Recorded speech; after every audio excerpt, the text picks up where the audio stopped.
Welcome to student dictation 5 second बाद शुरू होगा। Ready start. महोदय, समाज कल्याण संस्थाओं का काम बहुत बड़े परिमाण में बढ़ा है। आजकल इसके लिए अनुदान भी पहले से कहीं अधिक दिए जाते हैं। हर पंचवर्षीय योजना में हम इस पर अधिकाधिक धन खर्च करते हैं और आजकल समाज कल्याण का कार्य करने वाले पूर्णकालिक कार्यकर्ता भी पहले से बहुत अधिक हैं। लेकिन मैं ऐसा अनुभव करती हूँ कि जैसे जैसे हमारे व्यय और कार्यक्रम बढ़ते जाते हैं, वैसे वैसे इस काम में व्यक्तिगत उत्साह और लगन की भावना घटती जाती है। अध्यक्ष महोदय ने मिशनरी भावना का उल्लेख किया और मैं भी अनुभव करती हूँ कि आज वह नहीं है। मैं यह केवल बोर्ड के बारे में ही नहीं बल्कि सामाजिक कार्य के समस्त क्षेत्र के बारे में कह रही हूँ। फिर स्वेच्छा सेवा प्रयास भी कुछ कम होते जा रहे हैं। ऐसा भी होता है कि जब विचार संस्थाबद्ध हो जाते हैं तो उनमें कुछ न कुछ आशययुक्त काम करने की भावना आ जाती है। यह मनुष्य का स्वभाव है, किंतु सारे सामाजिक कार्य का लक्ष्य तो उसी संवेदना के अभाव और निस्वार्थता पर संदेह के परिणामों से लड़ना है, जिसकी प्रायः मानव स्वभाव कहकर अनदेखी कर दी जाती है। मैं जानती हूँ कि जिस मिशनरी भावना से काम शुरू किए जाते हैं उन्हें बाद में उसी तरह बनाए रखना हमेशा संभव नहीं होता, लेकिन बेहतर संगठन खड़ा हो जाने के बाद समस्याओं के बेहतर हल निकलने चाहिए।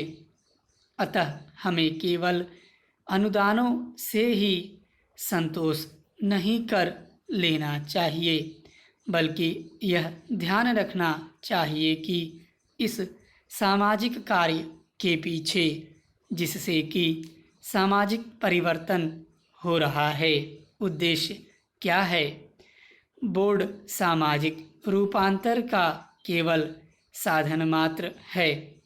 राजनीतिक और आर्थिक कामों में फंसे रहने के कारण हम सही दिशा में और सुउद्देश्य सामाजिक परिवर्तन की ओर काफ़ी ध्यान नहीं दे पा रहे हैं, किंतु परिवर्तन तो हमारे अपने विकास और विश्व की घटनाओं के कारण जो हमारे जीवन और समाज पर नियंत्रण प्रभाव डालता है, स्वतः आ रहा है।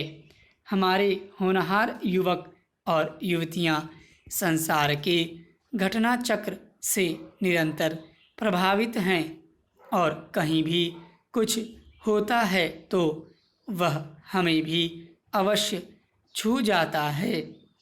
लेकिन परिवर्तन का इस प्रकार केवल उपोत्पाद के रूप में या अप्रत्यक्ष रूप में आना पर्याप्त नहीं।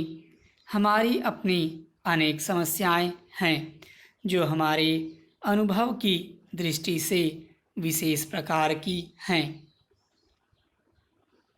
महोदय, एक उदाहरण है जो बोर्ड के सीधे कार्यक्षेत्र में नहीं आता, फिर भी वह है सामाजिक अपव्यय को रोकने के महत्व का विवाहों और भोजों आदि में जो धन का अपव्यय होता है वह घटने के बजाय बढ़ रहा है।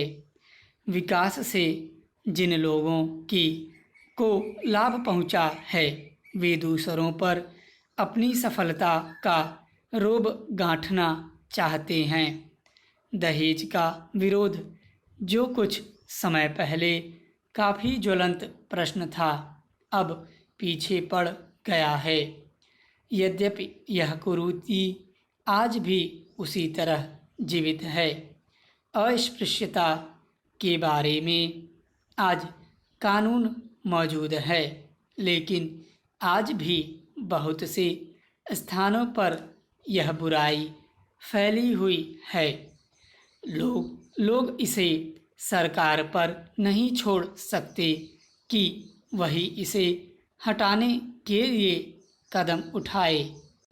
इसके लिए तो उन्हें स्वयं कुछ न कुछ करना होगा।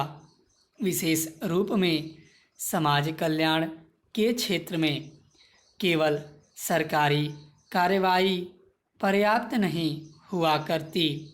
जनता और सरकार दोनों को मिलकर एक दूसरे का हाथ मजबूत करना चाहिए और पूरे अधिकतम सहयोग से काम करना चाहिए।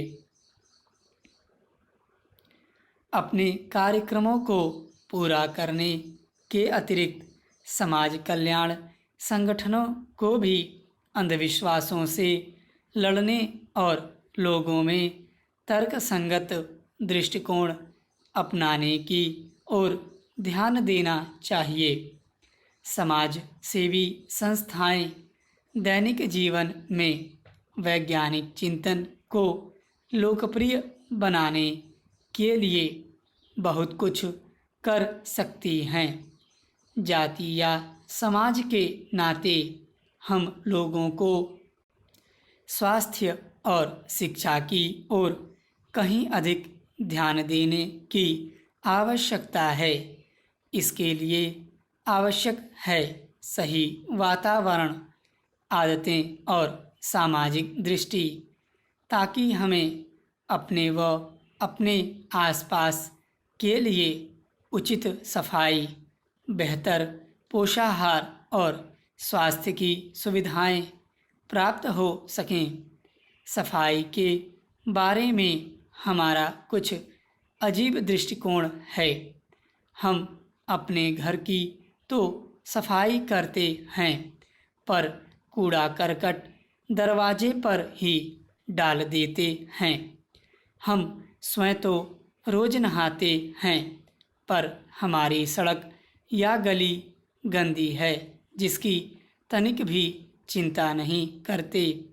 बड़े शहरों में और उन इलाकों में भी जहां पढ़े लिखे और खाते पीते लोग रहते हैं, कूड़ा करकट जमा रहता है और कोई इसकी परवाह नहीं करता।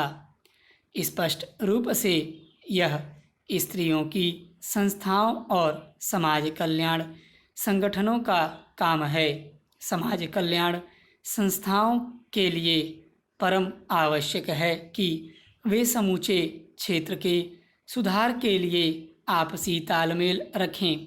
सरकारी विभागों का आपसी तालमेल भी बहुत आवश्यक है, जिससे स्थिति सुधर सकती है। स्टॉप।